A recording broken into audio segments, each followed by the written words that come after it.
to have this opportunity at that time was the fact that for the first time in my life, we actually had money. It mightn't seem much now, but at that time it was a good amount, £700. And it was because of the work that I'd put into the house, the carpentry work that I'd put in, which of course came back to me when the house was sold. And so I was able to afford to travel to India, to see Baba, pay for half of Francis's ticket also, and leave enough for Joan and the children. By this time, there were 3 children. That was the final. Sorry. That was the youngest. George, look to you. You see, I started thinking. You're recollecting, yeah? Yeah. Okay. Yeah. All right. Anyway, there were 3 children, and but there was enough left, of course. Naturally, I left enough for Joan for those 6 weeks that we were away. Quite a length of time, and. Why was it so long? Because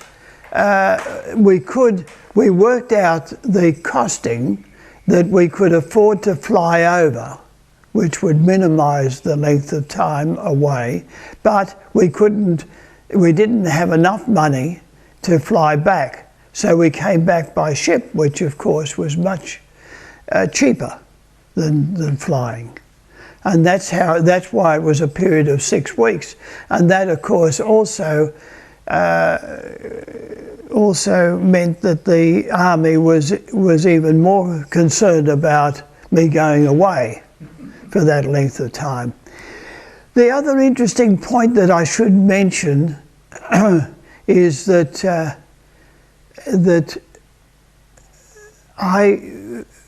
why, I don't know. All I'm aware of is that from the moment that I became aware of Meher Baba and his spiritual status, that is, of being God in human form, I accepted it. There was never any question in my mind.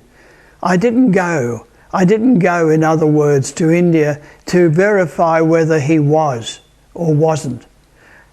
I was convinced from the very beginning. Why, I can't tell you. All I know is that has never been an issue with me. I might have issues with regard to living up to what Baba would want, how Baba would want me to live. But as far as his status is concerned, there's no question of it, that as far as I am concerned, he was, is, and always will be the manifestation of God at this time, known as Meher Baba. And did you get any sort of afterthoughts about this concept?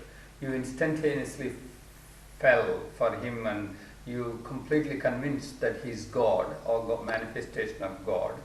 Have you ever looked back and thought about, why did I actually go into that process so rapidly and consolidated my thought process?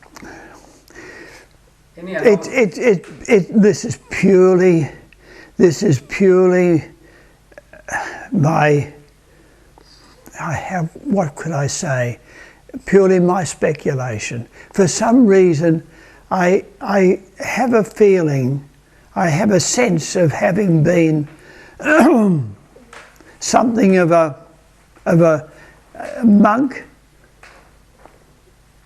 in my past life. It did occur to me Islamic or Christian? Islamic, Sufi. Sufi. And I definitely seem to have a connection with Sufism, with Muhammad the Prophet. I really enjoy reading of his life. I enjoy very much reading of the lives of the Sufi masters. But of course it's pure speculation. It's just curious to think in terms of the fact that hey, I was 22 years of age and I meet a man for the first time, the Baron von Frankenberg. I know nothing about him other than he's connected with some sort of a group. I didn't even know about the Sufi society, except in a very basic way, that it was a society connected with Sufism, whatever that meant. And and the fact that I should agree so readily to obey him and give up smoking for 3 months. It did occur to me that there must be some previous connection that made me accept so readily the idea of obeying, of obedience. Your reaction to reading the discourses the first time. That's interesting. What was my reaction? Remember you read them and you knew that was what it... Yes, I mean, I'm sorry. Yes, in that sense, yes. I mean, the fact that I responded so readily, so easily, so immediately to Barber's discourses.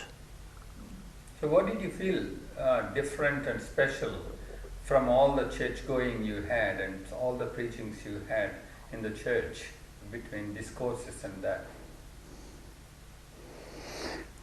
I don't.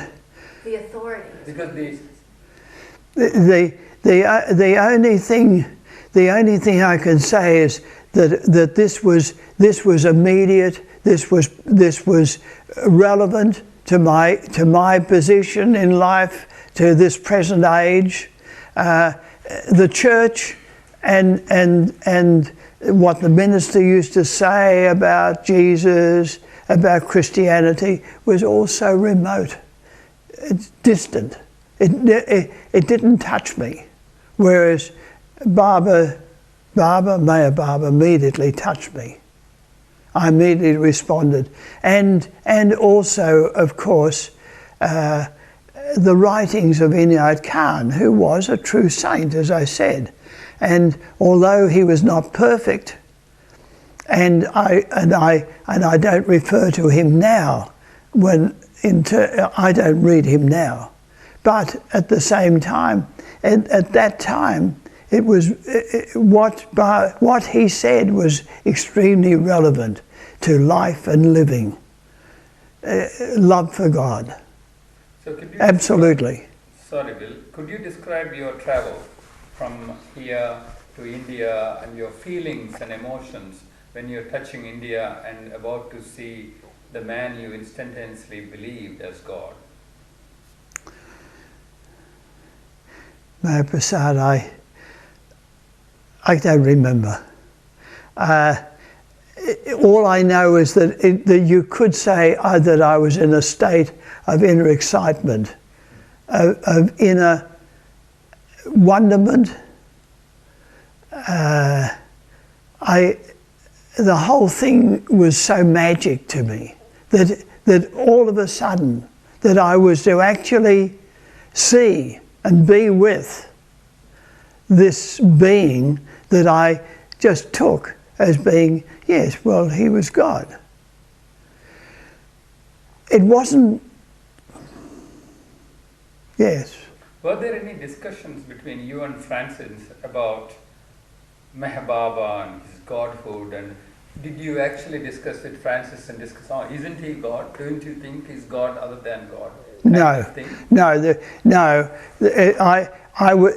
Mayor Prasad, I'm sorry, I'll have to come back to a certain personal aspect here.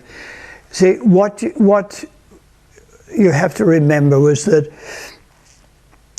I was very inarticulate young. I didn't talk. I didn't actually say anything until I was 4.5 years of age. Why? I don't know. I mean, that just was it. And you had to go back in school. And when I did attend school, of course, I was backward in terms of my control of English, my general development, and I was put back at school. And all through my schooling, I really was held back, and I would pass the exams, but only just. Because of, all I can say is a certain retardation of my, I was inarticulate. And that extended not just to English, but as it were, to my general expression in life. And it was really only with the advent of Meher Baba, although I was drawn, I was very fond of poetry. I even wrote poetry, reams of it, which I quite happily burnt when I looked at it a few years later and realised that no, I'm not a poet. I'm not anywhere near Francis Brabazon's level. So I actually burnt it all. So when you actually travelled with Francis, there were no discussions? So that's what I'm trying to say, that I was listening. Okay. I listened. Would speak. Francis spoke. He was very vocal, yeah. and he was knowledgeable. As I said, because he had already read widely. My reading, of course, because of the course, the psychology course, was very much on psychology, and I did, and I was serious about it, because I certainly felt that if I was going to complete the course and finish up with a psychology degree, that I should have as much knowledge as I possibly could.